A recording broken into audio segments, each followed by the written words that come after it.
If everybody's settled, we'll call the meeting to order at 9:03 and ask Trustee Long to do our land acknowledgement, please.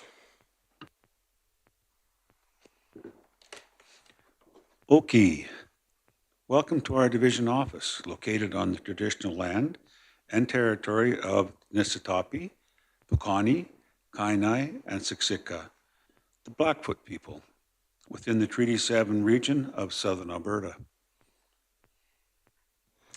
Thank you for that, Trustee Long, and we will now rise for O Canada.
Thank you, and today's O Canada was performed by Isabel Sellen School students. Thank you for that. We'll move along to our consent agenda. The recommendation that the board, that the December 15th, 2025 consent agenda be approved by the Board of Trustees as presented or amended. Can I get somebody to make that motion, please? Trustee Yegas, thank you. Any discussion? Seeing none, all those in favor? Carried, thank you. And I apologize, with a trustee online today, I think we will switch it to any opposed. And that way it facilitates easier participation for Trustee Gimmer, who is joining us virtually today. We appreciate her being able to do that, and Nikki setting that up for our meeting.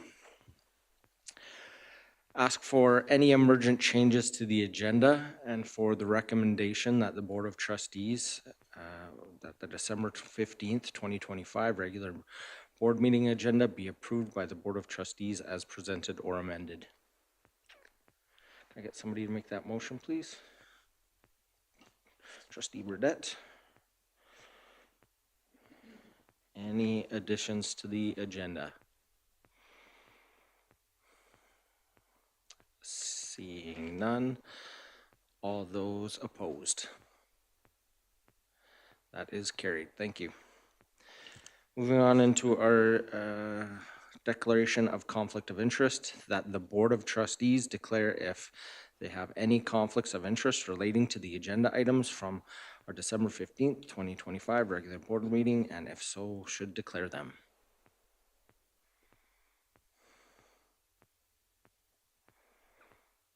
Seeing none, we will move on to our annual education results report. Superintendent Sean Beaton will share the review of the 2025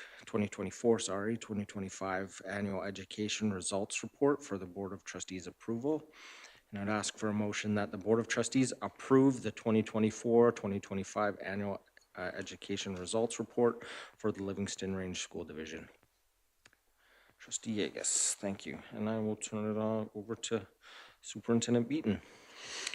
Thank you, Chair Toon.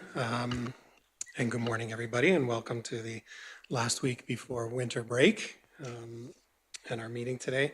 I'm not going to go line by line or word for word through the AERR. It's a 50-page document, and I'm sure you don't need me to review every single piece of it. I sent it out last week.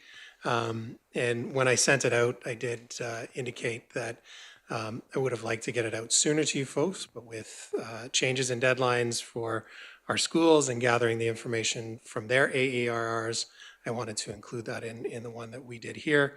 In addition, uh, this is one of the first times where I've built a annual education results report, but didn't have input on the first portions of it and through the last school year. So I need to extend a huge thank you to our administrators in our schools, to senior admins, so Mr. Perry, Mr. Feller, who helped a great deal, as did Lisa Furukawa and Leanne Feller as I pulled this together for the division. I have a summary I'd like to go through, and I'll just kind of point to some highlights that I think are important to note. And if there's questions, by all means, we can go through them, and I'll try to address them as best as possible and talk about kind of what's next. So the 2024-2025 Annual Education Result Report provides assurance to you folks and to the rest of Livingstone Range and our public that we continue to make measurable progress toward our wildly important goals in student learning, culture, leadership, and system capacity. That being said, there are some areas that we have identified that we believe required sustained attention and some goal setting to achieve. So first, student learning outcomes are showing some positive momentum. We've seen an increase in our junior high and senior high achievement. Grade 9 provincial achievement test results improved meaningfully, with a combined acceptable standard increasing to approximately 62%, which represents the division's strongest result in several years. However, while there is growth in achievement, it remains below the provincial standards, particularly when we're looking at both the acceptable and standard of excellence on PATs. The upward trend does speak to the, I think, alignment in terms of instruction and assessment that's been going on in the division, the work that senior admin has done with administration to create excellent learning environments in our classrooms, and that work needs to continue. And we've been doing that work with our administrators. We've continued our work with Jason Lavelle to look at identifying high yield strategies based on research to talk about how we implement excellent learning outcomes in our classrooms. Our grade 6 PAT outcomes remain stable at historically strong levels, suggesting that our literacy and numeracy interventions are having an impact. We continue to focus on early literacy and early numeracy in K through 3. That will continue as we move forward as well. Most of our schools are looking at how they can organize intervention with our grade 6s and into junior high to continue to improve results. Diploma exam results showed notable improvement, with overall acceptable standards rising to approximately 80%, which is the highest in 4 years, again providing some evidence of strengthened instructional consistency and subject-specific collaboration. But again, it needs some work. And Nikki, can you just pull up page 12, please?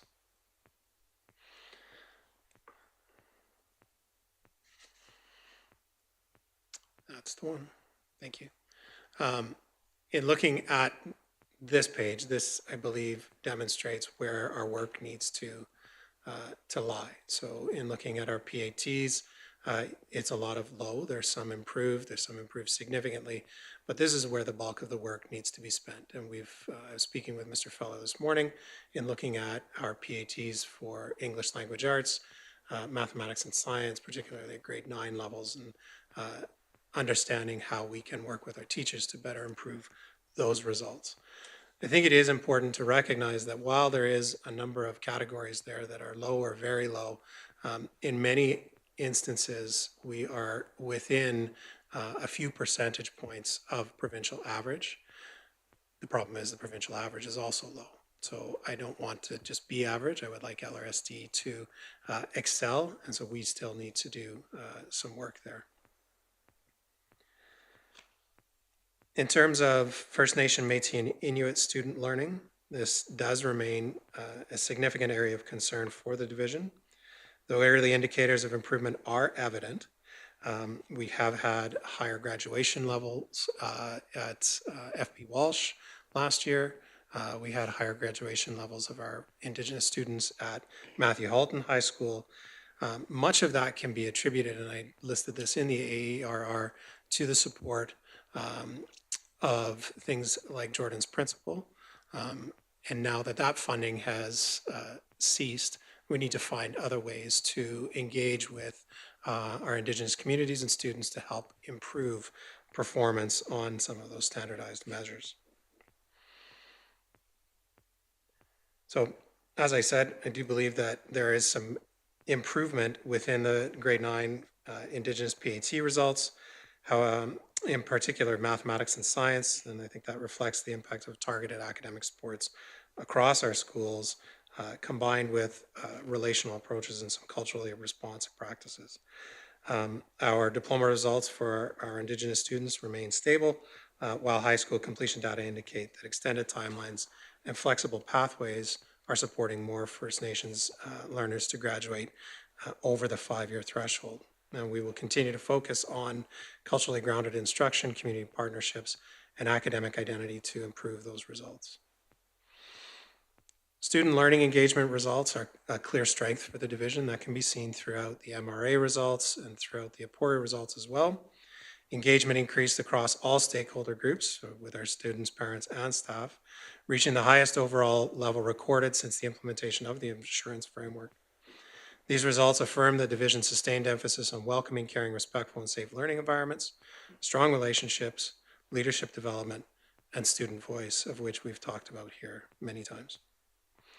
Our high school completion rates continue to reflect the complexity of our rural context. While 3-year completion rates declined slightly, the 5-year completion rate remains strong, indicating that many students are successfully completing high school when provided with additional time, flexible programming, and individual supports.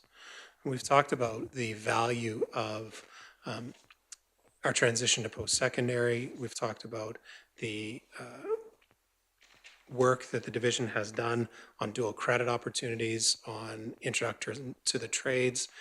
We had a meeting last week to talk about how we continue to support things like the Southern Alberta Collegiate Institute, our dual credit tracks, work experience, and other opportunities that provide students with growth, provide students with opportunities to find success, and perhaps change the timeline for their graduation from 3 years to within that 5-year time horizon.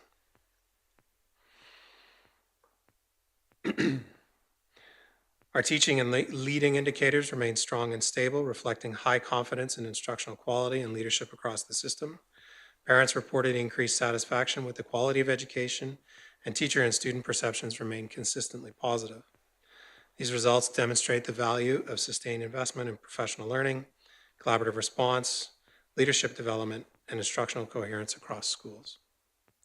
Our learning supports continue to strengthen with improvements in both access to services and perceptions of safe, inclusive learning environments. Expanded mental health supports, family school liaison services, and collaborative partnerships have enhanced the division's ability to respond proactively to student needs. These supports are increasingly integrated into school-based planning and team decision-making. And one thing I should highlight in this, we offer a program called the Integrated Student Support Program. It is a program that is funded by the Calgary Police Foundation. It involves embedding a mental health support worker in a school combined with a nutrition program, daily physical activity, and a positive police presence. The goal of that project is to create a wraparound service to improve, specifically the research is looking at improving literacy outcomes for students. We will have that operating in 2 of our schools for the remainder of this school year and into next. When I met with school administrators over the course of the past few months, one of the things that consistently came up was the access to mental health supports as being significant and a need across the system. And so over the next few months, we'll continue to look at our mental health supports that we provide to our students I will sit with our clinical team lead, Holly Stewart, to look at how we can better maximize the outcomes. We have seen a decrease in the severity of students and their mental health concerns. What we have seen, however, while there's a decrease in the severity, there's an increase in the number of concerns that students are presenting with. Previously, it might have been issues related to perhaps at the top end, the suicidal ideation. Now it's multiple pieces, whether it's anxiety, issues in the home, interpersonal relationships. Students are coming with multiple concerns. So we need to focus, I believe, on early intervention. And so we've talked a lot about how we can focus on our youngest learners and providing them with the social emotional learning frameworks that will help make them successful adults. I think in summary, the AERR demonstrates that LRSD is making steady progress toward its strategic priorities while maintaining transparency about areas requiring continued focus. For the board, I believe the report provides assurance that the division's strategies are aligned with provincial expectations, that improvement efforts are producing measurable results, and that student well-being, equity, and learning remain central to decision-making moving forward. As I said at the outset, this was a different exercise for me, not having been involved with last school year, but it was also an opportunity for me to be very proud of the division that I work for and the team that I'm a part of. I think that there are a number of strategic initiatives, whether it's from our Peaks campus, our dual credit opportunities with SASE, or others that make us very unique in terms of a division our size. But not just that, it's very unique across the province. And I've said many times before to you folks, both publicly and privately, that my goal over the next few years is to help foster and create the conditions whereby we as a division are seen as the highlight of rural education in Alberta. And I think we have such a strong foundation that you folks have helped to establish, as well as our administrators, our teachers, senior admin, our students and families, that it creates the foundation that we can grow on and continue to move forward. So I will happily answer as many questions as I possibly can. And if I don't have the answer, I'm going to defer to my learned colleague, Mr. Perry, or I will seek an answer for you folks.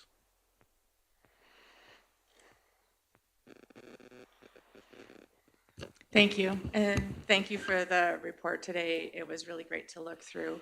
My question kind of revolves around the grade 9 PATs.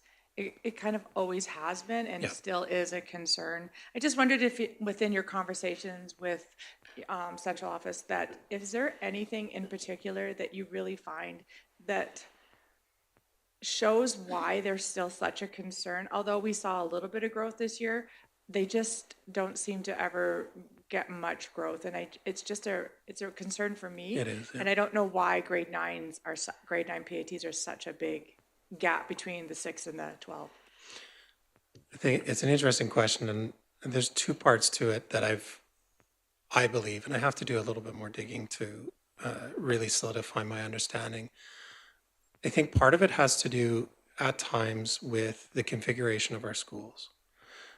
When our grade 9 students are not at the, for lack of a better phrase, top of the food chain, it's not a transitional year out of the building necessarily.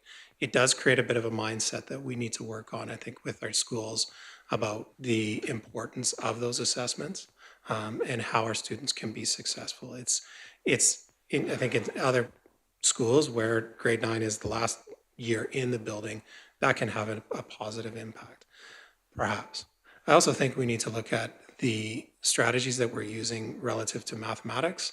Many of our schools are looking at building thinking classrooms. They're looking at other ways to approach teaching math outside of the traditional standard algorithm, which is important and part of the curriculum, but looking at it in multiple ways and looking at assessments in multiple ways.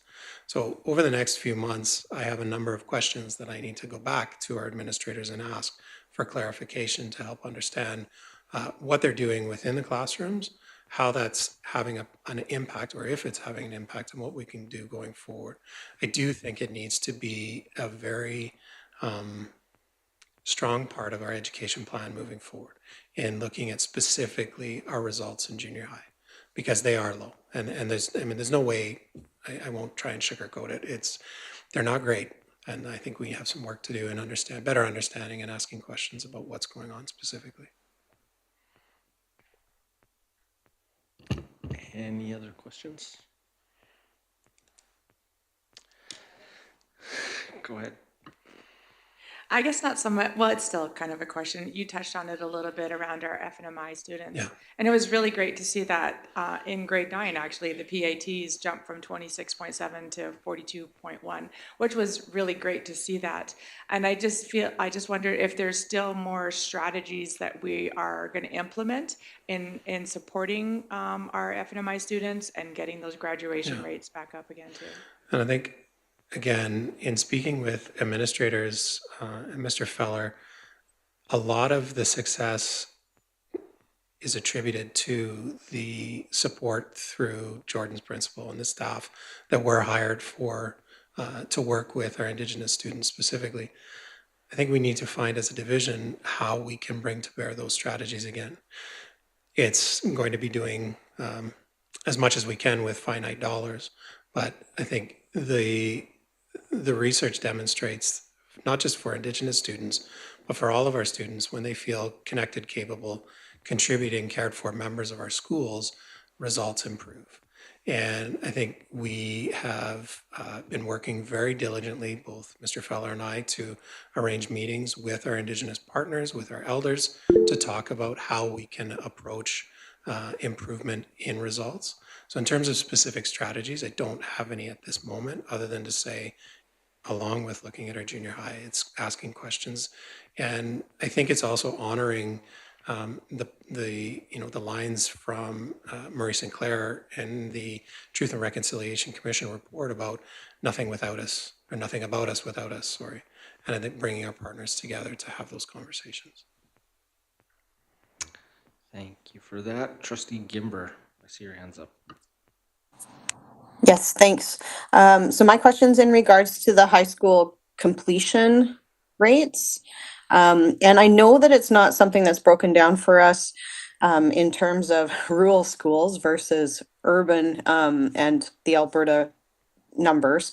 But I'm wondering if you have a sense, either just from your experience or from speaking with other superintendents, how we kind of align with other rural divisions in regards to our 3, 4, and 5 year high school completion rates. That's a great question. And I do have, given that I was with another rural division for a number of years, I can speak to them and others that our results are very similar to those of divisions our size in this zone. I can't speak to outside the zone, so further north or what have you, but in southern Alberta, these tend to be the results that others have. And if you turn to page 24 of your report, it has the high school completion chart from our Pori results. And I think it outlines that our 3 and 4 year results are low compared with provincial averages. And then at the 5th year, we jump up to 85.5, which is, I think, very important to understand and look at. I think one of the things, we are similar to other rural divisions. I have come to feel over the past few years, and I've said this publicly in this forum, that credentialing at high school in terms of the requirements for a high school diploma in Alberta have not changed for many, many years. And I think the conversation at a provincial level, it is happening. The province is looking at credentialing and looking at what it means to obtain a high school diploma in Alberta. But when you look at completion rates across the province, the difference between a 3 and a 4 year is substantive. And I think we need to consider saying to our high school students more, both at a school level and a division level, that it's okay if it takes more than 3 years. That doesn't mean that you're a failure. It means that you need a bit more time, and we can provide that support because the government provides us the funding to do so. That being said, I think it's worth having the conversation with folks about, with our students, about what's getting in the way of completing within 3 or 4 years, and how can we better serve. But in terms of your question, yes, we are on par with other rural divisions.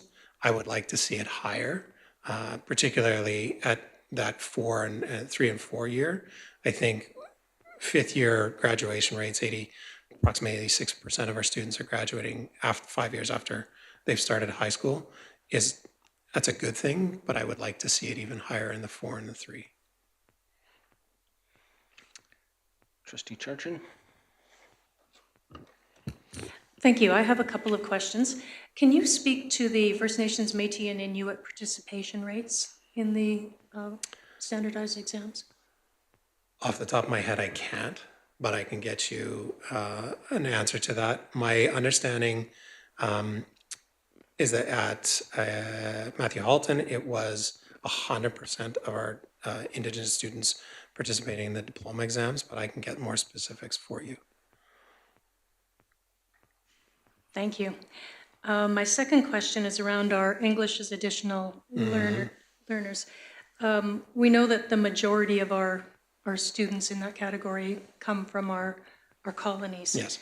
And just wondering if you can speak a little bit, not specific strategies, but just speak a little bit to where we're going with that. I can actually. We had our some colony elders and German teachers in last Thursday. Chair Toon was there as well. Our colony principal, Ms. Tanner, went through the results specifically related to the colonies, and while lower than the provincial averages, they're doing quite well relative to colony performance. Specifically, however, they are focused on mathematics intervention and literacy intervention. This is the second year that they've had a core focus on literacy and numeracy in the colony schools. In speaking with Ms. Tanner and our vice principal, they are seeing positive results in the classrooms as well. They're seeing consistent application of things like thinking classrooms. They're seeing things like the use of manipulatives, more written expression, and focus on literacy development earlier. So early intervention in terms of phonological awareness and all of the other pieces that go into literacy development. I think it takes time for that to bear out because it has been a focus only for a few years. We are seeing that growth.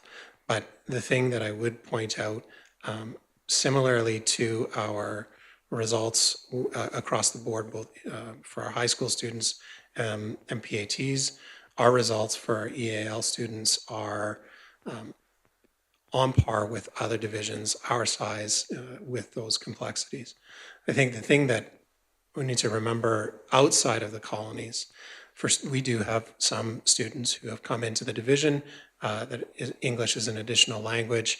It takes approximately 3 to 5 years to bring students with limited background in English up to grade level. These results demonstrate some of that too, and some of that growth and work. And I think it is, for outside of the colonies, something that's relatively a new phenomenon for some of our teachers in the division in understanding how best to meet their needs. And so we'll continue to focus on specific strategies there. But to your question about our Hutterite colonies, I believe that Ms. Tanner and her team are very focused on improving literacy and numeracy results. The colony elders that we spoke to are very happy with how things are progressing, and so we'll continue along that track.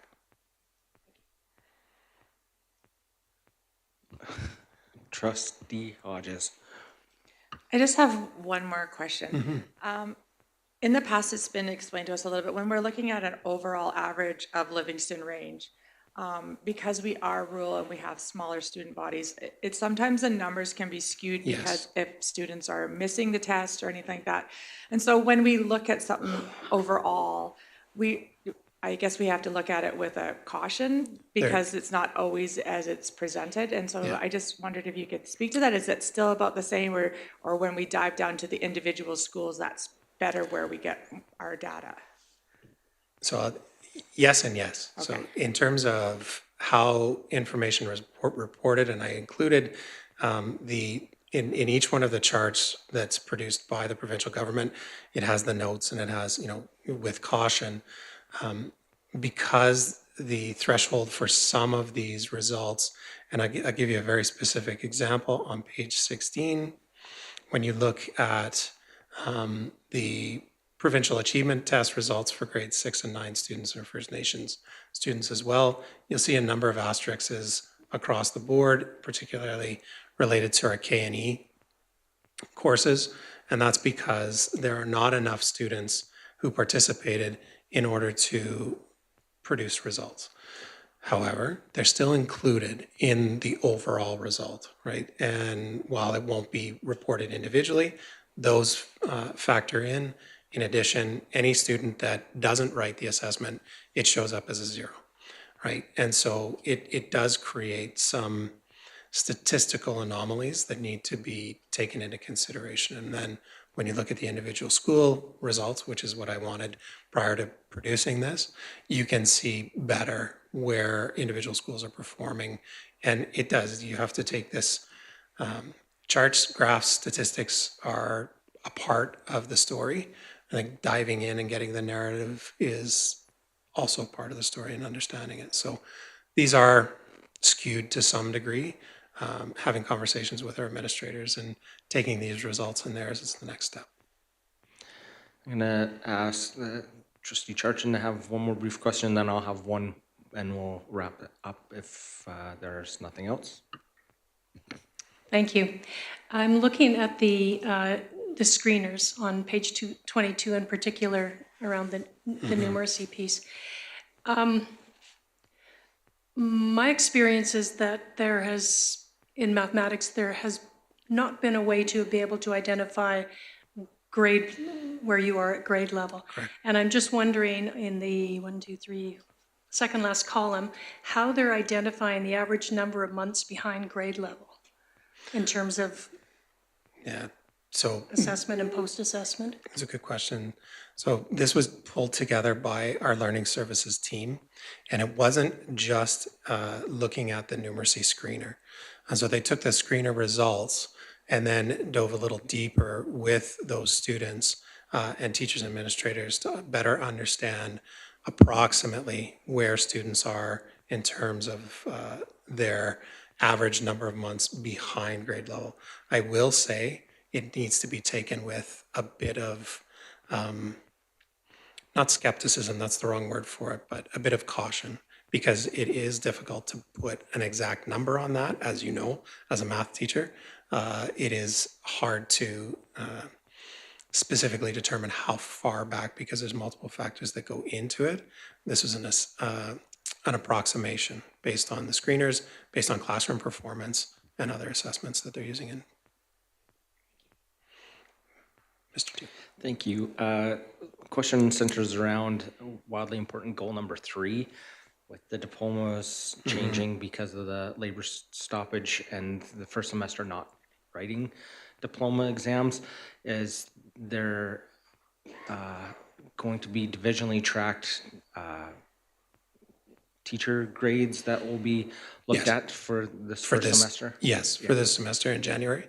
Yes. So all of our schools, we gave principals the option of how they wanted to look at their final assessments. We did say we don't want 2 weeks of exams, which aren't happening, so we've condensed things. We gave teachers and principals a option of doing performance assessments in class, final exams, but not cumulative across the entire semester. And so those we will have to use in place of the diplomas in our next 25-26 AERR. But that has been taken into consideration too. Perfect, thank you. And last question is, with this document, I appreciate it coming in and getting the opportunity to kind of see how the previous years go in. How do you see using this to help inform the board goals and building for our 4-year ed plan and moving forward?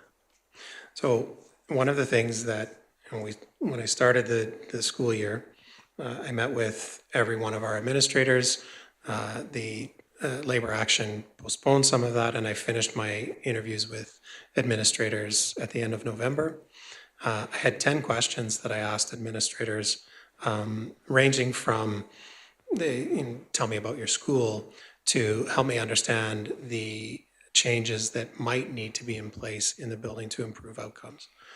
That information has been incredibly helpful in framing the next step, which is, along with this, the data from their school AERR, as well as division, is help me understand the results. I need to ask some questions and better understand what's going on in classrooms, where the interventions are taking place. Are they being done with fidelity? What information is coming from that? And then being able to bring that back to the board, and to look at how we establish goals going forward. And so the plan is to take all of my interview notes from the first portion of the year, combined with the answers to the questions about the AERR, and then present some suggestions going forward to the board on how we can continue to move things forward. Perfect, thank you. Seeing no other hands up, we'll call the question and ask for any opposed. Thank you, that is carried. Appreciate all the great questions and discussions from the board and our superintendent. We will move on in our agenda, and I would just want to take a moment to apologize. I left my speaking notes at home that I had all doctored up on this, and I wanted to welcome our ATA President Madison here for her first meeting. It's great to have you joining in person. I know that we previously had you on the books and we weren't able to welcome you sooner, but thank you for attending our meeting today. We will move on to E2, board meeting date changes. I just want to start off by apologizing to the board. This is something that's come forward a lot, and this is the cleanliness of this isn't going to continue because I have something to put forward for recommendation number 1. And I didn't see this till after I was cross-referencing our calendar. So if you read recommendation number 1, it is not, we don't have a regular board meeting on the 2nd of March. We have committee of the whole that day. And so I would ask that we probably split that first one into 2 motions, and it be presented as that the board approved the change of March 2nd, committee of the whole meeting date, and March 16th, the regular board meeting date, to be combined to March 23rd. So I'll pause and let everybody a moment to get that around, and if you need to cross-reference your calendar and see this room is available for that day. We have and the reason for changing both these dates, the June 1st and the March 1st one, was there's conflicts. When we did our big shuffle at the beginning of the year, we didn't have all our dates in the calendar. So ASBA SGM is the June conflict, and then Rural Symposium is the March conflict. So really trying to be efficient and combine the meeting dates for those, but at the same time making sure we have the continuity of the day of the month at least on it, and then moving forward, hopefully we'll be in sync and better on that. So as giving you a moment to pause there, I would ask for somebody to make the motion as presented. Trustee Churchin? Point of information, please. Yes. On this, it says on my agenda, it says to change the March 2nd regular board meeting date to March 16th. Well, it already is on the 16th. Yeah, I apologize. In my preamble, I shouldn't say as presented, as amended. I'm asking that we start with an amendment to that because I didn't catch that the March date isn't our board meeting date, and the agenda says that is our regular board meeting date, and the intent was to move both those to another date, to combine those. What's that? The So you want 23rd. to, okay, Yeah, so you move want to both move the those. March 16th to the Yes. 23rd? Okay, Correct. thank you. And so Trustee Charchin has made that motion, and I would ask for any discussion.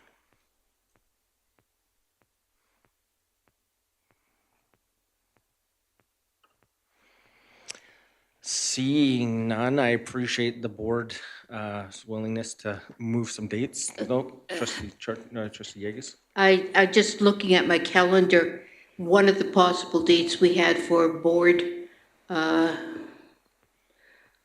the meeting is the 20th. So that would mean that we would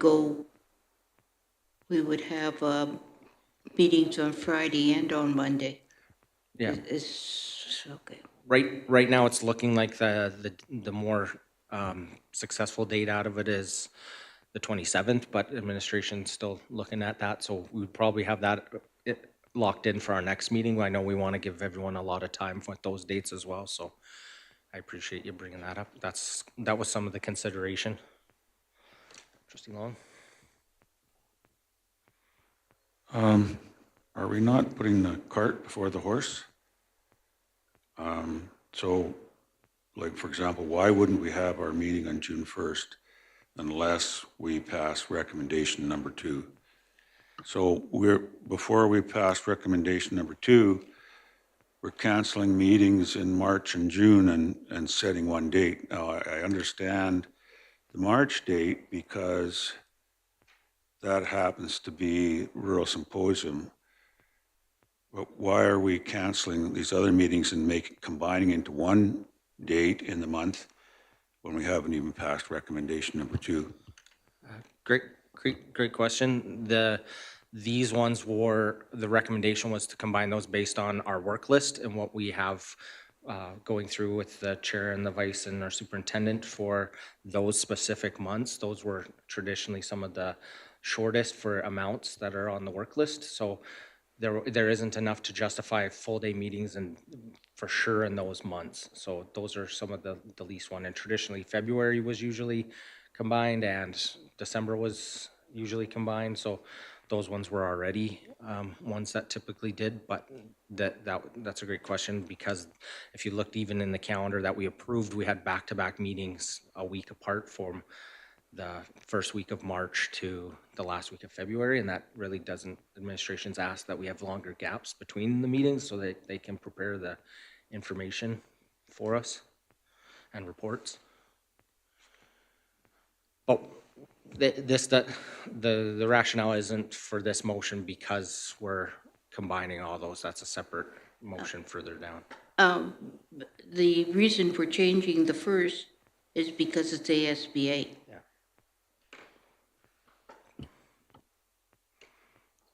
Any further discussion? Yeah, in June. So there'll be 3 recommendations out of this. So we'll have this first one, and then a second one for June, and then the one that is in the agenda for number 2 would be number 3. Any other questions or comments? Seeing none, we will ask for any opposed. That is carried. Next motion is that the board move the June 1st meeting of the whole to the June 8th date, 2026. Can I get somebody to make that motion? Trustee Burdette, thank you.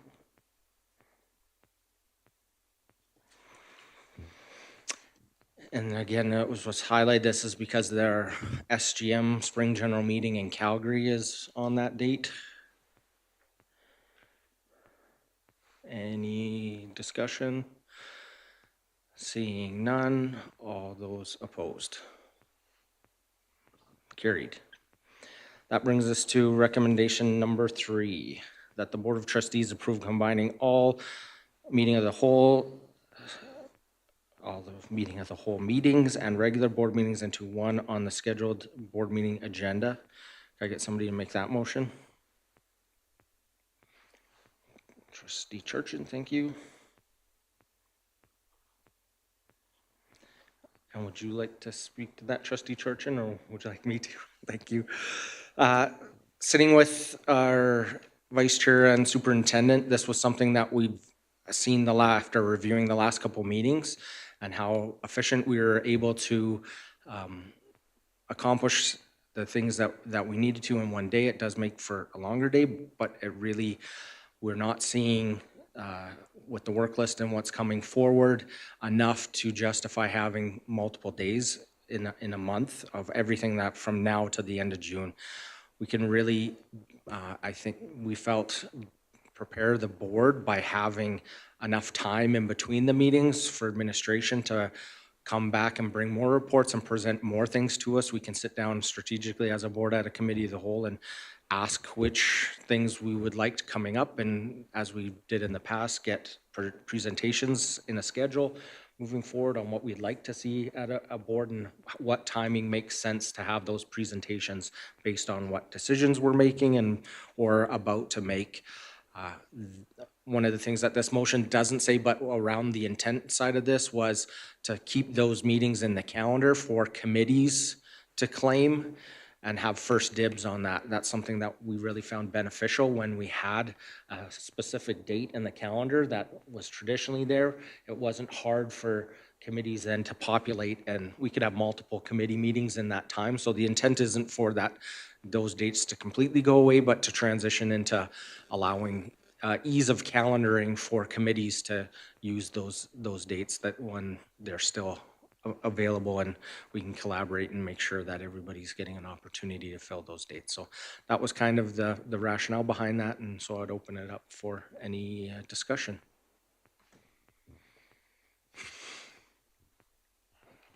Thank you. I have just a little bit of a concern around that, combining them. Just want to just point out a few things. I know looking at our work list, it doesn't always necessarily look like we have all the work on there. I feel like when the committees start bringing work to meetings of the whole, then there's that addition to it. Also policy, we review the policies. It's not on the everyday, monthly, and what you might have, can't remember on the work list if that's on there, but we have to review policy.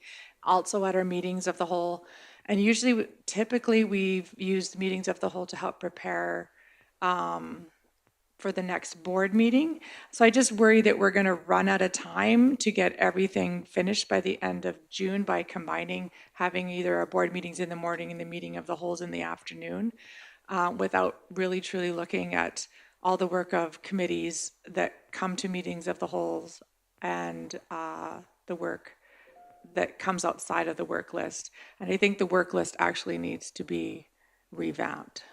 So I just want to throw those comments out there. Yeah, I agree with that. I have some concerns about this too, because I think our meetings in the last couple months have been an anomaly in terms of what we've been doing. There's just been too many different things happening, and there can be a lot more things that we put on our agendas, and we're just going to run out of time with our regular board meeting. I'd like to leave the two meetings the way they are on the calendar, and if we need to put the two meetings together, well, so be it. But I just think I would like to see that everything left as such, and we can do the committee meetings or whatever we need to do. I'm just afraid that we might run out of time, and there's so many things that we can be and will be talking about. Thank you. I'm wondering if there's another solution. There's a lot of mileage for us to come for half a day, and it kind of messes up our other worlds and our other jobs somewhat. So I'm wondering if we did approve this motion and we needed more time, if we could arrange to meet virtually to be able to deal with whatever matters at hand.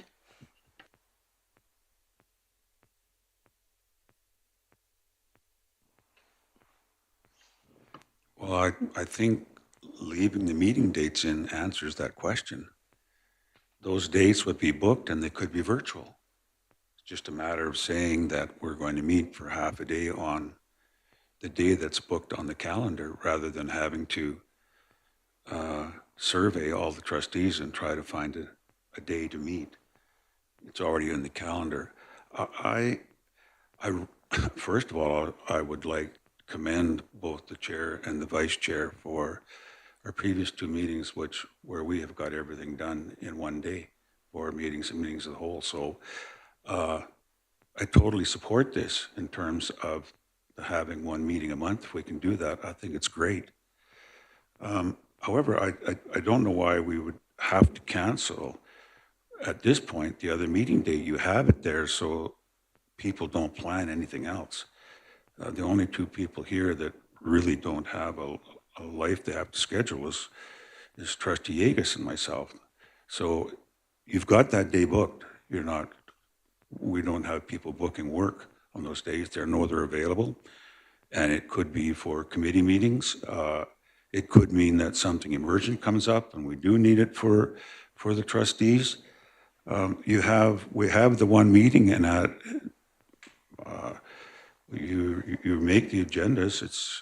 I don't see as it's too difficult at the end of a board meeting to say, we're not going to need this next meeting that's booked, it's canceled. Or does anybody need it? And if nobody needs to have that meeting, then we cancel it. But it's already on the calendar and nothing needs to be rebooked then. We don't need to go out and to all the trustees and say, oh, well, what date can you meet? It's excellent for committee meetings because those are so hard to book. So that's left on the calendar, and I'm able to just say to policy meeting people, hey, we've got this date. We don't need to book a date. Here it is. We're going to use that date for our policy meeting. So I like the idea of having that date on there for all kinds of reasons. I think it's very efficient to leave it on there. And it's very easy to say as a board, weeks before, we don't need that meeting, so that meeting's canceled.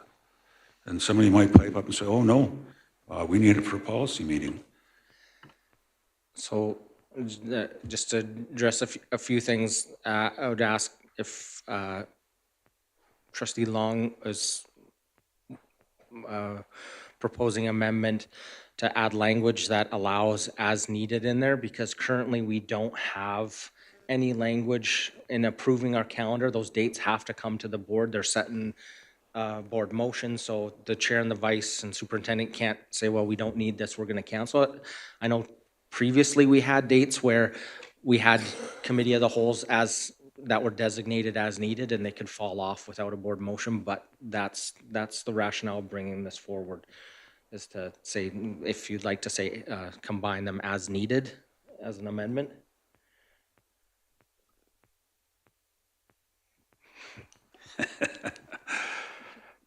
Don't you put pressure on me. No pressure. Again, I like the recommendation, the one meetings. I would make the amendment that we combine meetings as needed. And do I put in there and leave the calendar as it is? So I'll just add to it, Trustee Toon, thank you, because I was thinking that. I had put in here that at the end of each board meeting, there will be discussion about whether we either want to cancel or maintain the next meeting date. But if this covers that, that's fine. Again, I fully support this. I think it's wonderful, incredible that we go to one meeting. I really like the idea, but I also like the idea of keeping dates open in case we need them and saying, well, we don't need them, we don't use them. So combine as needed and leave the calendar. And I hope Trustee Toon, Chair Toon, that works. Yeah, just contemplating the language, combine dates as needed. I would end it after that, just from ease of clarity, because the two, if we leave the calendar, then we leave it if it's as needed. And if any board member needs additional language to that, the intent would be that the chair and vice would present as to the superintendent. And just for information's sake, looking at the calendar, this would only affect 3 dates, February, April, and May. All the rest have already been combined, so those would be the dates that would be in play, and we'd make sure we communicated a long time ahead, so if those dates needed to be combined or recommendation was to be combined, then we would have those dates available for committee work as was shared. So we have an amendment on the floor to include the wording as needed. Is there any discussion around the amendment? How would that, Yeah, I'll go I'm trustee so- I'm Church and sorry. then trustee Yates. I'd just like to add that when trustee Long said that only, oh, this is really loud, that just him and trustee Yeagas' calendars may be affected. I think we also have senior administration who book off these dates for their calendars. So I like what you just said, trustee Chair Toon, about, I don't know, that sounds like there's a joke in there somewhere, sorry. That we give as much notice as possible so it can free up those dates for our senior admin as well. I was just wondering how that is going to read then. Could you read out that motion with the amendment, please? That the Board of Trustees approve combining all committee of the whole and regular board meeting dates as needed into one meeting on the regularly scheduled board meeting dates. So that, to me, clarifies that the preferred date is the regular board meeting date. If it's going to be combined, we won't move it the other way unless that's presented as that way. So just, yeah, appreciate the board working through this to try and find something that both fits the needs of having enough space to get the work done, but also making sure we're being efficient. And this really financially, as trustee Charchin had mentioned, this is a huge financial piece to have us all travel and catering and lunch and stuff. So if we can combine stuff, it really provides a huge benefit on our budget. Trustee Gimber? Yeah, so when would it be decided if they were going to be combined? So Yeah. So we would make sure that when we're doing our agenda prep, we'd give a month's notice. So this isn't a week thing. We typically plan our agendas at the end. Today at the end of the meeting, we'll plan for the next month. So, and if it's gonna be, if we know it's gonna happen sooner than that, I feel a month's notice is sufficient to allow our committees the chance to build on those days. And if it's only gonna be a half meeting, we'd half-day meeting for committee of the whole, we would communicate that as well so that our committees can plan to use the other half if needed. Is there a follow-up to that, trustee Gimber, before I go to trustee Hodges? No, I'm good, thanks. Okay. My only concern with that is, and I appreciate the conversation and I understand why we want to do that, is when you ask for agenda items, that's only a week ahead. So when you build the agenda a month ahead and you haven't, I don't know if how that's going to work when you're asking for items to go on the agendas, because that's a week ahead. Yeah, so we're gonna start doing that sooner as well with that, especially if it's from a committee that has something in play that they know is gonna come. You're working on something now, it's gonna come a month or two from now. But really, we never add a half a day meeting's worth of work through trustee submitted agendas items. In my time that I've been on the board, there's some of them have some longer discussion, but it doesn't substantially change what the meeting is gonna be.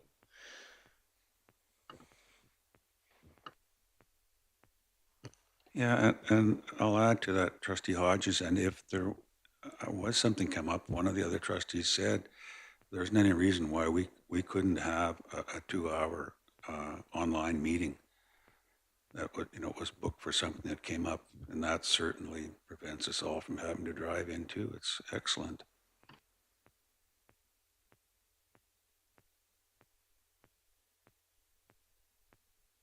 Your hand's still up, trustee Gimmer. Is there anything else? Sorry, we're still just speaking to the amendment, right? Correct. Then I'll wait, thanks. So seeing no more hands, we'll call the question on the amendment. Would you like to close, Trustee Long? No. Okay. Any opposed to the amendment? And that is carried. Thank you. We are back to the motion. Would you like to be first in the queue, Trustee Gimber? Sure, thanks. Uh, so, I love the idea of reducing the amount of travel in. It does make me think that, okay, so I guess I have two things. The first is I keep hearing in the back of my mind a facilitator that we recently had in that said we had a lot of special meetings. And I do worry that by not having as many times that we get together, that we end up realizing we've missed something, and then we call more special meetings and we have a facilitator comes in and gives us the same speech again. The other piece that I'm wondering about is we used to have presentations on a regular basis, like every month at our regular board meetings, and we haven't been having those. And I'm wondering, first of all, if there's a plan to get that information to us, maybe not in the same format, but still, how are we going to get that information and when, and how is that going to impact the agendas and still allow room for our meeting of the wholes and regular board meetings at the same time? Great question, Trustee Gimmer. The intent was in the new year that we are going to have a discussion as the board with admin on what information the board is requesting and how that comes forward, and allowing administration some flexibility to kind of look what might be the best way for that information coming forward and when that should be, allowing the board to have input and administration to look at process. So really, we haven't looked at that for quite a long time. We just had the schedule of this is when the presentation was, and really, is that efficient? And sometimes we had just the PowerPoint beforehand and we didn't have a lot of questions, and others we had it read to us for 45 minutes. So really allowing the board to share what they see as beneficial and administration to bring back on what's realistic time-wise, because it is a lot of work for them to bring these things forward. And are we seeing a benefit? Is administration seeing a benefit? And what would be the most beneficial for everybody? I agree. I miss seeing some of those information, but it really needs to be the will of the board on how that comes forward. So we're kind of allowing our superintendent to the last couple of months to really get into the new role before we just blanket decided something. So I think this is a great opportunity for collaboration. That's the intent. If the board would like any input on that, we can have that discussion, I think, at another time. But Trustee Hodges and then Trustee Charchin. Just a question. I mean, and I don't mind trying something new and seeing if it works, but if we decide, like if this passed and we decided this worked for this school year, or this didn't work for this school year, would there have to be another motion next school year to revert it back to the way it was? I mean, I know we pass our calendars, but I just wondered if there was something that would need to change. And I just thought if we tried it for this school year to see how it worked, and then would there have to be another motion to move it back, or is that just automatically we approve our dates for the next school year? Trustee Long. I believe that's why we put in the amendment. Meetings of the whole meetings and regular board meetings as needed. So if you felt you needed 2 meetings, you'd still have them.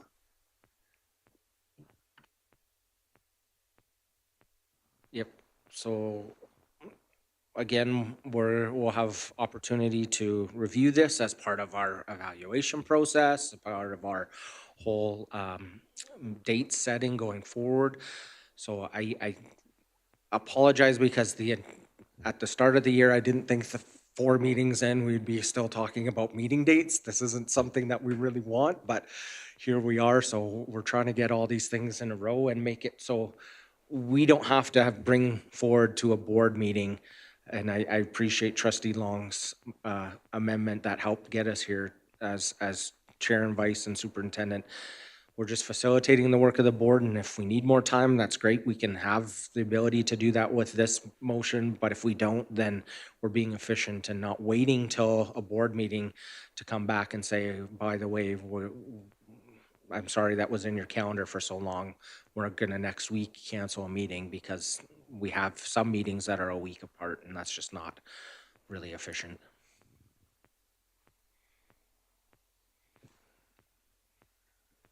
Wasn't going to say much about this. I end up talking a lot. Yeah, and we don't need to call emergent meetings.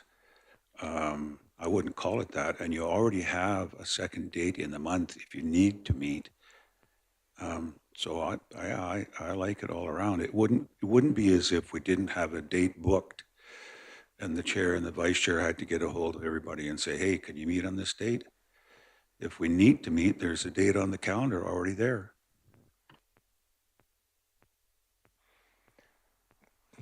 Trustee Church, and then I'm gonna put Trustee Burdette on the spot because he hasn't had a chance to speak yet. Do you want me to wait? Okay. First of all, thank you to Trustee Gimber for bringing up presentations. And it made me think about when Chair Toon, when you were speaking about in January, looking at that process. And I've said this before, that as a presenter in my past life, that it was kind of a guess as to what information the board wanted from the presenter's perspective, and then, also from senior admin. So I think if we spend time really saying, what is it we need to know for our purpose, that can streamline it. I think also that by passing this motion and trying to combine them into 2 days make us look at other practices that we do as a board and look for, with this motion, we are more committed, let's say, to looking at other practices that maybe aren't as efficient as they could be. Trustee Burdette. So, yeah, I actually support switching it up like this. I believe that we need to make sure, as we're combining dates, that we don't run ourselves out of time and that we have time to discuss properly things that are important. But I support doing it this way, and the amendment makes it even better so that we can, if we need more time, we can have more time. So that's where I'm sitting with this. Thanks. So we'll just pause and allow one more chance. Trustee Gimber. Yeah, I'm sorry. I'm kind of getting conflicting messages from Chair Toon and from Trustee Long.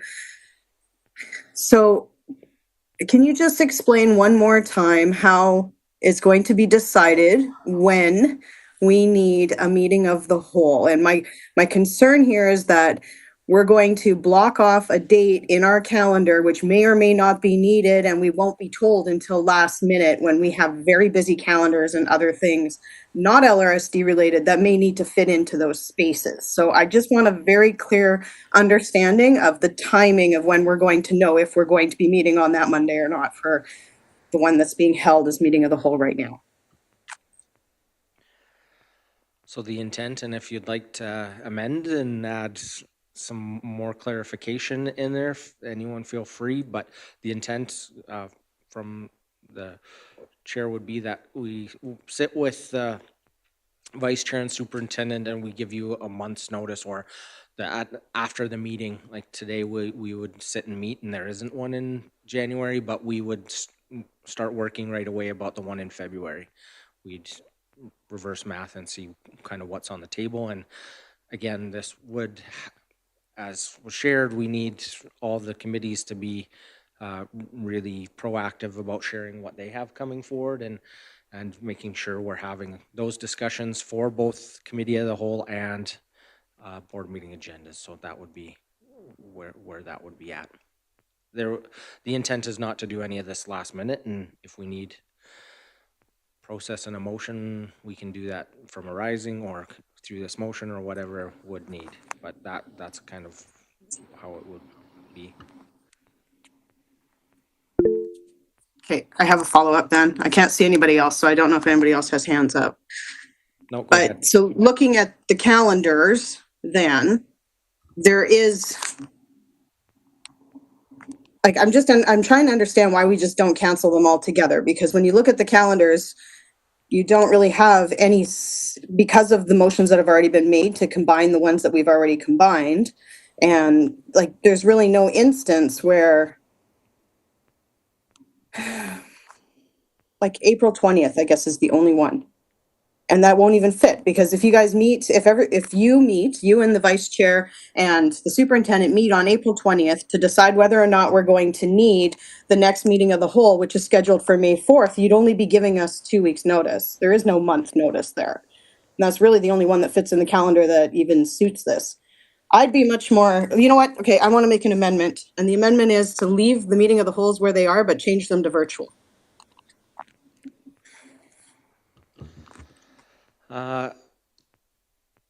That I feel changes the intent of the motion, so it would be out of order and a substantive motion. So we would have it be debated simultaneously as the current motion as it reads. Is there any opposition to the call of the chair on this? Seeing none, would you like to speak to the motion, Trustee Gimber? Yeah, I will. So I feel like we've had fantastic meetings. The last two were really good. We did get everything that we needed to get done that was on the agendas that were created. We're finished. But we are missing the presentations piece. We did have several special meetings that had been called in the last 6 months because of not well enough planned agendas, I'm going to say. I do think, though, that there is an opportunity to reduce the amount of time that we're spending. We need to hold those days in a meeting or in a month. Travel costs can be reduced if we're still looking to make savings here and there by just changing them to virtual meetings. I'm not in support of combining right now, just given the fact that we haven't even really gone over our work list yet. We haven't figured out what we're doing for presentations yet.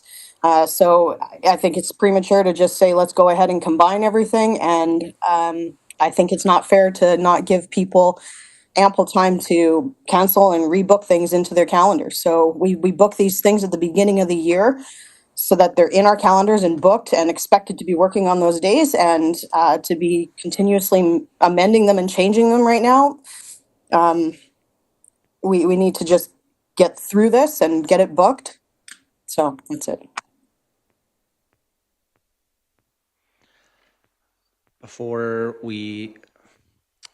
I open it up, one of the challenges I see of this is the intent would be previously of not combining, which I know is the other motion, the June date, because that is the date that we hold for evaluations. So this motion that was now on the table would require us to have our evaluations virtually, because that's a committee of the whole date, and this is saying all our committee of the wholes that are in the calendar would be virtual. And as it's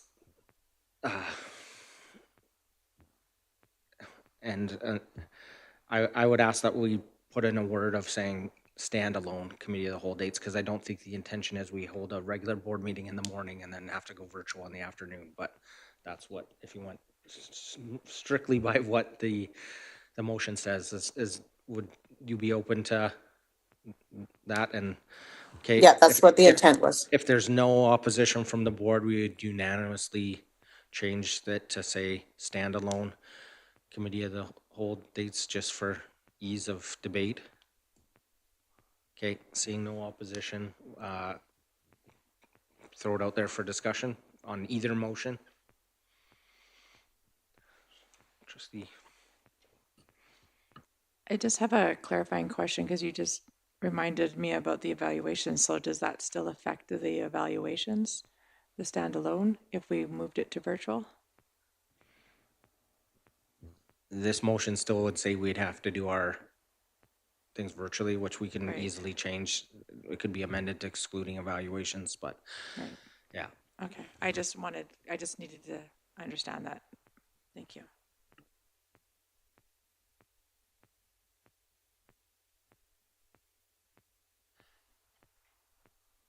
Any further discussion? So for clarification on voting, if you vote yes, then the substitute motion is the motion that passes. If you vote no, then the we go back to the original motion and the substitute motion falls off. Seeing no further discussion, I'm gonna continue with the practice that we've been doing because we're virtual. Ask for anyone opposed. That is defeated.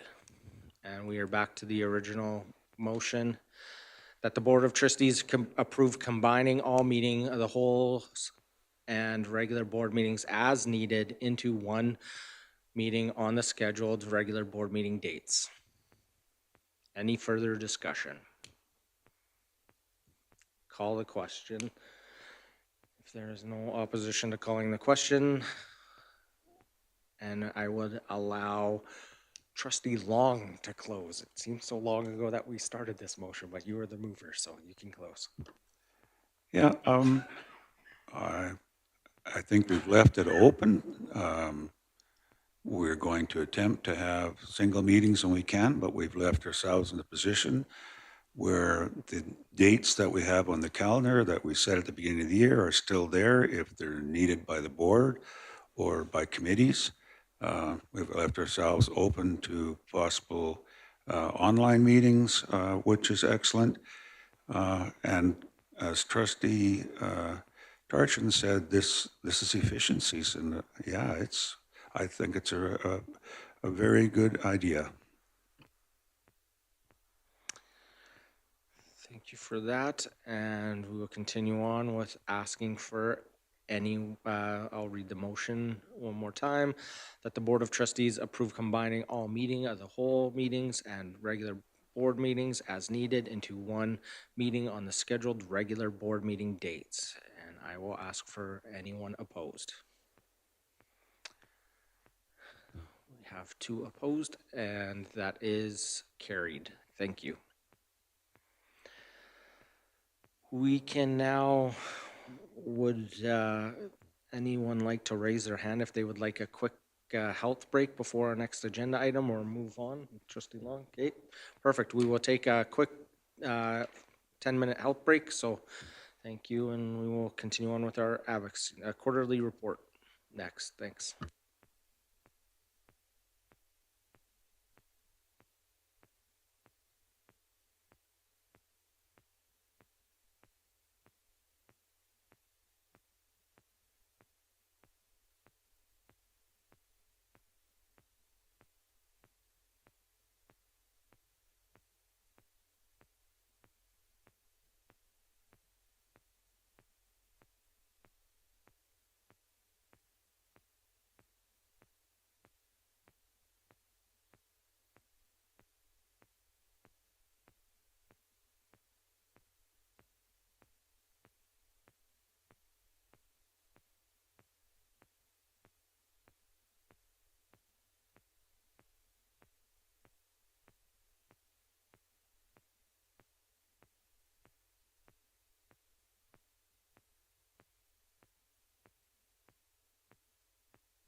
So I will call us back to order and turn it over to Trustee Gimber to speak about the quarterly financial report.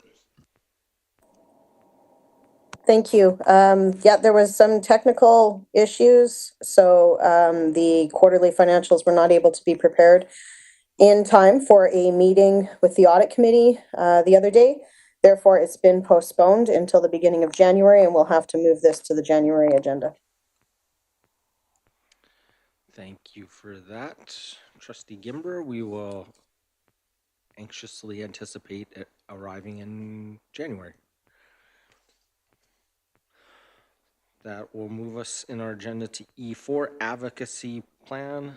The advocacy chair will review the shared advocacy plan outline. Advocacy would like to approve the outline shared with the board for select 3 points to work on in the next year. The recommendation is that the board approve the advocacy plan as presented or amended and select 3 advocacy points to work on for the next 2 years with the option to adjust the advocacy plan as needed. Can I get Trustee Hodges to make that motion? Thank you. And I will turn it over to our advocacy chair, Trustee Hodges. Thank you. So advocacy this year has decided that in order to fulfill our committee and be able to support the board in the work that they do, we needed to come up with an advocacy plan. And so in this that was shared with the board, it just talks about how we're going to work through the advocacy plan and set clear goals, identify our audiences, key messages, and advocacy strategies, and timeline and responsibilities. And so as advocacy, we didn't want to just come forward and say, these are what we're working on. We wanted it to be a group discussion around 3 advocacy points that we could work on and set goals for, which will come back after after we've defined our advocacy strategies for the 3 advocacy points. And so then that will come back and be presented to the board at a later date. So just in discussion, and Greg Long is also on this committee with me. And so if he has anything else he would like to add, but we would really like to work with the board and setting out our plan. So just open for discussion unless Mr. Long has anything else he would like to add. Okay.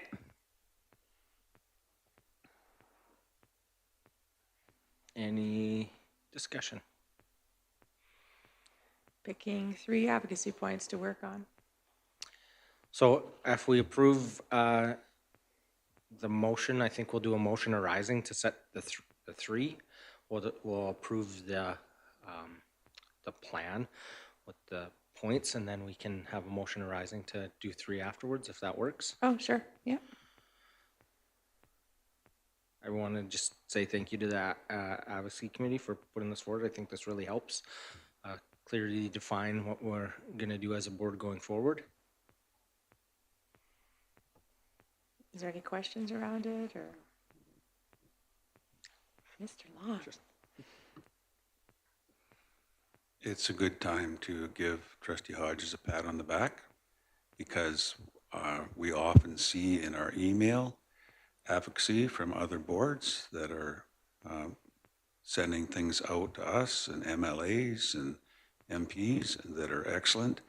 And I think this is a really good idea, and going forward, we're going to do a much better job. Thank you.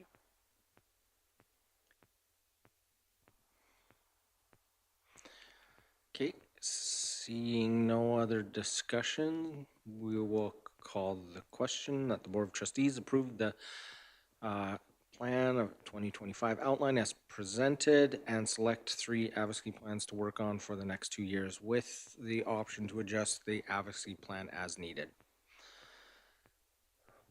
Any closing comments, Trustee Hodges? No, well, I just want to say thank you. I just think that this will be great for the board in supporting the work going forward. Thank you. And I will ask for anyone opposed. Seeing none, that is carried. So we'll have a motion arising that the board approve select the three advocacy points. Do you want me to make that motion, Chair Sure, Toon? Trustee Hodges. So motion arising from business is just to select 3 advocacy points for the advocacy committee to set into the plan that was just approved. If that's clear enough. Yeah. Trustee Yegas.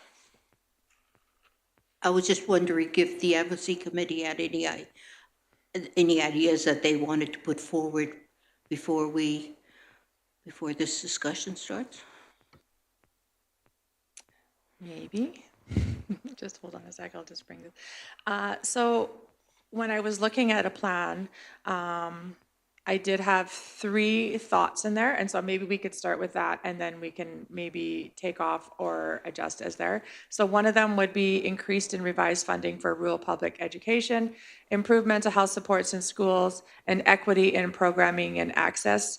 There's also, was on this one, there's 4 here, but stronger partnerships with local government or Indigenous communities. And so I just wanted to keep any of those. I do only want to have 3 to work on. I feel like 3 is a good number to get the work actually done throughout the next 2 years. Again, in the motion, it does say that this can be adjusted if we feel like we've completed one of the advocacy points and can't really advocate any much further. We could also put in another point to work on. And so those are 3 that, just looking at the work of the board, that could potentially be on an advocacy plan. Or 4, sorry. Trustee Gimber has her hand up. Yep. Number 3, please. We can start with that guy. I don't know if you're planning on doing them one at a time or how you're doing this. Yeah, we can just, so you're talking about equity in programming and access, that one? Yep. Okay.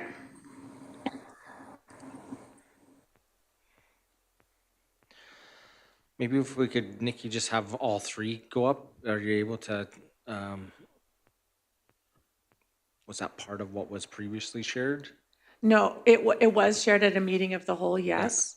I can hear Yeah, Nikki. maybe just send that to Nikki so we can copy and paste it, make it a little easier. Me too, please. I can't see anything that's on the screens.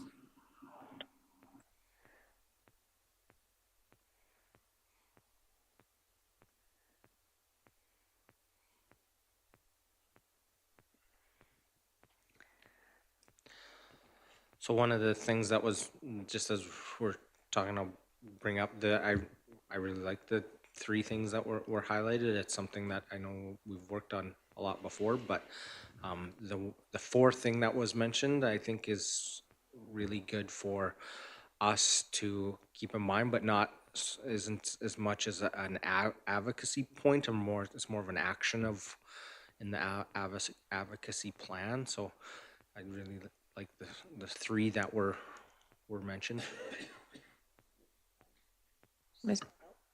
Yeah, Nikki's just going to paste it in there. And just speaking to that, Chair Toon, that was on there too, just as a thought, but also we have a committee that actually could support that, and could work with advocacy as needed too.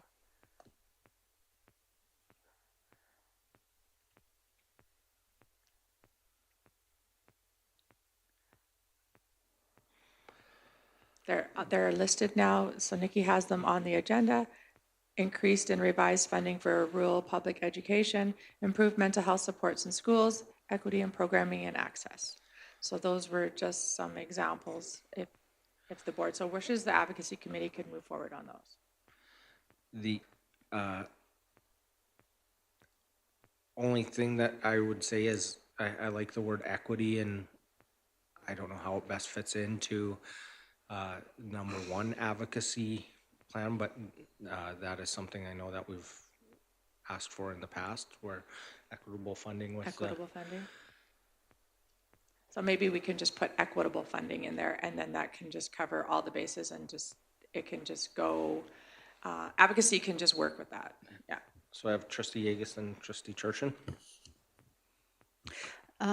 I really like number 4. I think in terms of advocacy, that this is an area that we we need to start pushing a little stronger with our local municipalities. But not only that, I if they were going to do that, I think it would be some other groups that within our area that we work with, because I know there has been some changes in the government with some of the groups we work with, and that could have an effect on what we're doing. So I really like number 4 also, to stay in there. I know you only wanted 3. A couple of things regarding number 4. I'm not seeking clarification on partnerships with local government or Indigenous communities, or would it be both?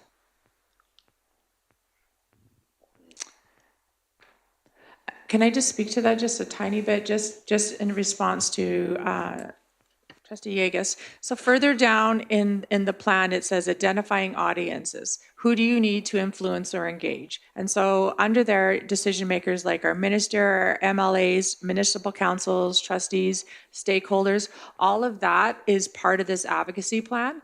And so I think that when we're looking at number 4, stronger partnerships, I think that that's where we can engage that part of it in identifying our audiences and who we want to send our letters to or advocate to or set up meetings to. I think that we can reach that number 4 without putting it on as like our top 3 to or top 4 to work on. I feel like we can meet that in the advocacy plan. And so those are just my thoughts around that. And then the Indigenous communities, I think that also can be worked into part of this plan too, and how we can engage more. But we also have a really good committee that I think that we could work with, advocacy could work with, and help at identifying the best practices for doing that. Because I think we really need to look at that and speak to our elders and stuff first. Trustee Churchin. Thank you. Thank you for that clarification. I agree, Trustee Hodges. My other piece is, I'm just wondering, Chair Toon, if we've got improved mental health supports in schools. That's a very specific piece of the whole pie that Superintendent Beaton just shared with us. So I'm wondering if we, after going through the AERR, if that is still the number 1 piece that the data is telling us we need to focus on before we identify that as the one.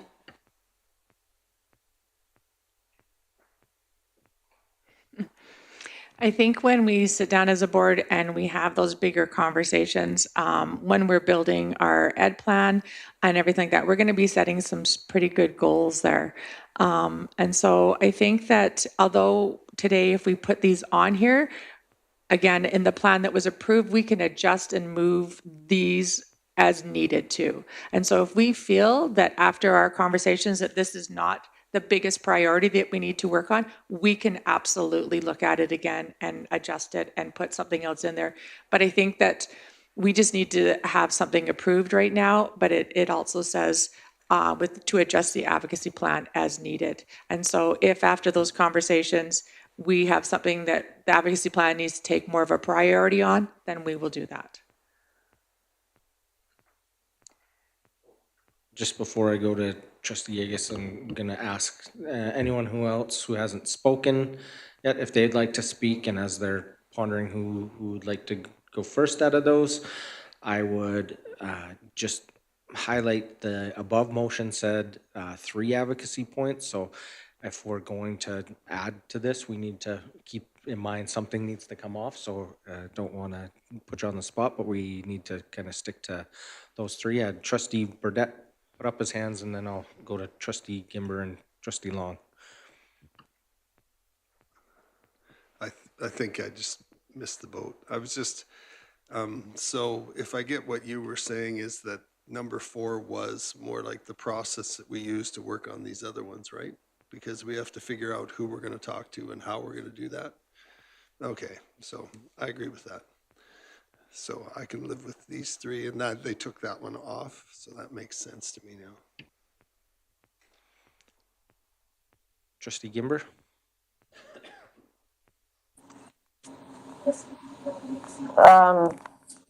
I still can't see what's written there. I know we talked about it in a meeting of the whole, but, I can read it out for you if that would help, yes, and we'll please. make sure that it gets sent to you as well.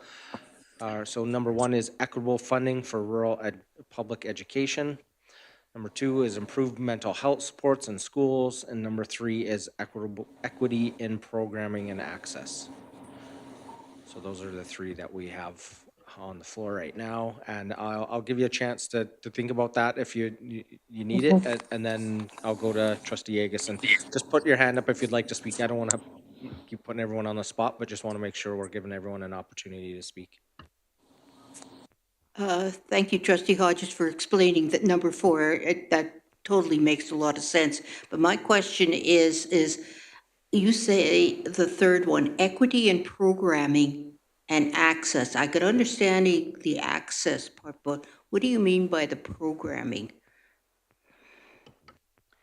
I think programming can mean a lot of different things. I think that when we're speaking about programming, you have the programming where you hear from parents where there needs to be more focus maybe on more academic, and then when we hear talk about the trades. And so I think that it's just having the equity, that's such a hard word for me to say, I don't know why, equity in programming. I think that just there's a lot of stuff coming down from the government, and so I feel like if we just put programming in there, it could mean a lot of different things. And so when we're looking at our schools and what's happening, if there's something that needs to be more focused on, then we have the ability, because we have it as our advocacy point, to be able to go and speak to it. Carla. Yeah, Trustee Gimber, I see your hand. Yeah, okay, so I like the 3 of them. I think after we meet to talk about the AERR stuff, the actual direction of those conversations can be kind of tweaked a little bit.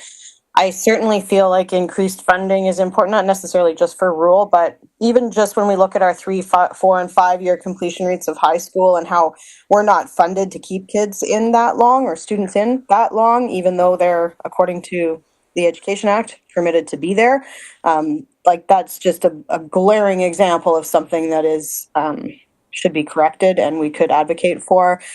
Programming for sure, especially from the rural perspective. We don't have the same opportunities available to our students as those in urban centers. So, and then mental health, I definitely think that one's important. Again, it kind of comes back to that rural perspective where we don't have the supports available to us just because they don't exist in a lot of these cities or towns that we live in. And we need to figure out other ways and funding for it. So I like the 3 of these. Thank you for putting that together.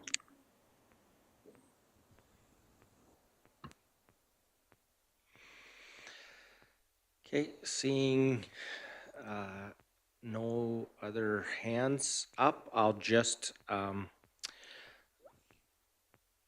give administration a chance to speak. Is there anything that you can see that you might need clarity on, or any suggestions to add to help make those advocacy points more clear? No, I think the advocacy points are clear. I think they're also general enough that they allow for board interpretation. And I'll give an example. In terms of the equity in programming and access, there is an argument that could be made that mental health supports in schools could fit under programming and access. However, I make it very clear all the time that I am a very staunch advocate for mental health supports for students in rural communities because, as Trustee Gimber has said and others, funding is lacking in those areas, as is access.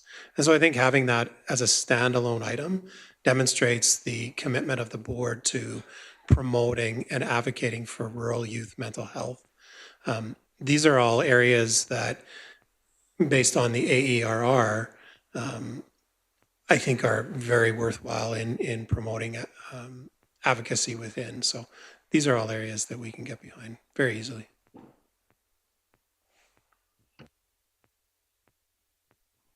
Thank you for that. And I will turn it back over, if there's no further discussion, to our advocacy chair once again, the mover, to close. Thank you. And again, thank you to the board for working with us on this. I just really want to get started on this. And again, we'll be working with administration too. And they have a lot of points that we'll be able to put into advocacy.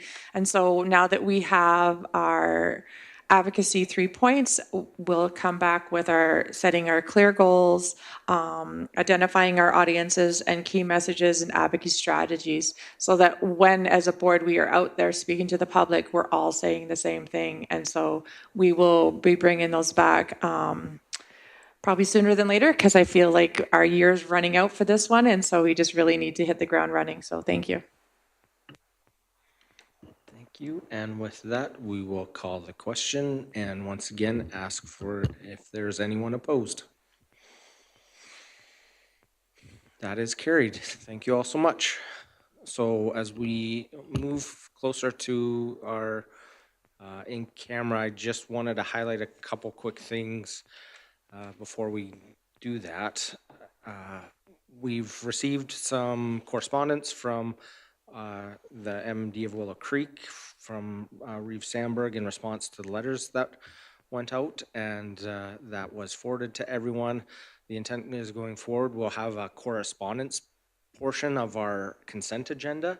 That way also it gets out publicly, the letters and correspondence that we have with municipalities, and hopefully we have more going forward as we engage and meet with those. So if you have any questions about that, or I have a copy of the letter here as well that was sent out to everyone in email.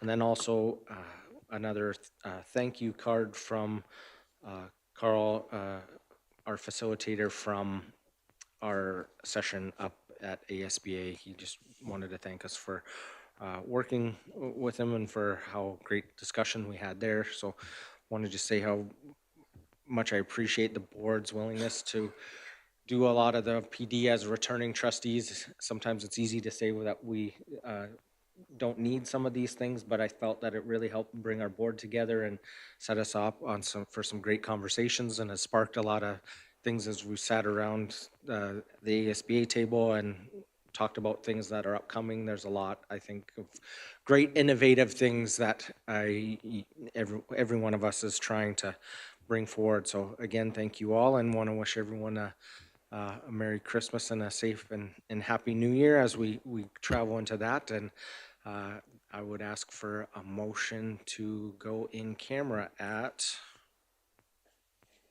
10:51. Trustee Long. I saw the closest hand first. And we will take a 10-minute recess. Trustee Gimber will stay in the boardroom just to make it easier for you. We won't have to switch off to another link. So if that works for you, we'll come back in about 10 minutes.